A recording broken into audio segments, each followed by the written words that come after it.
The management problems associated with 501c4 applications have shaken public trust in the IRS. In every area of the IRS, taxpayers need to be confident that they will be treated fairly, no matter what their background or their affiliations.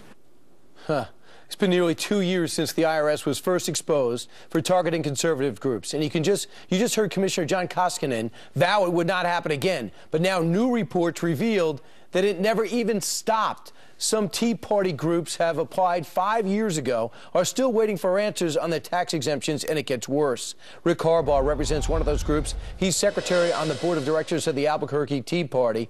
Mr. Harbaugh, what do you take of the testimony last week that the emails that would have proven your case were never even lost, they were never even requested?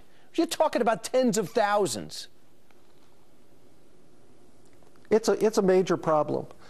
There's no truth coming out of Washington on what's going on. We have been waiting 5 years, 2 months for our 501c4 approval. And you wanted that approval in order to have an impact in election, get your voice heard. And without that 501c, you can't go raise money. You can't formulate a group. You can't organize events. So while everyone expressed outrage, but there was no follow-up, the actual people perpetrating this crime get what they want. Well, they also, when they get caught, they get retired. What they're doing is illegal. There ought to be some action taken against these people that are violating the law.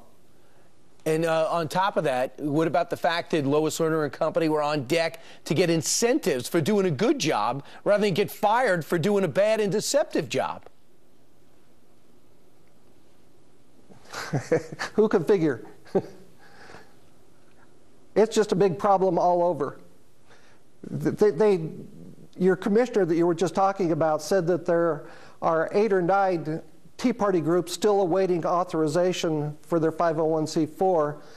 In the group that we are in our lawsuit, there are currently 38 Tea Party groups or conservative groups that are awaiting 501c4. So the numbers that he's giving to the public are not accurate.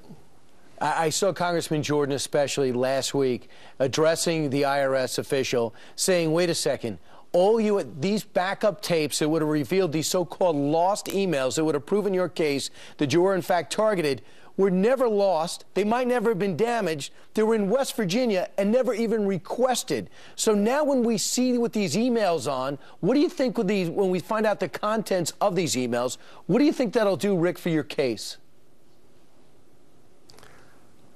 I don't know. It just goes on and on. I mean, we've waited 5 years. It could be another 2 or 3 years before this is resolved the way things are going. There's just no figuring it. And finally, Rick, what is the message that you wanted to get out to the electorate? When you said you wanted your voice to be heard, what's the message?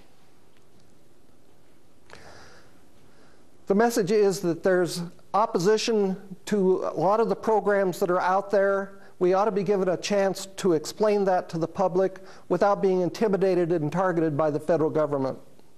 It seems very American of you. Rick Harbaugh, thanks so much for joining us today. And hopefully you'll get some resolve. Yes, sir. My pleasure. All right. And maybe the IRS will be accountable like they demand we become accountable.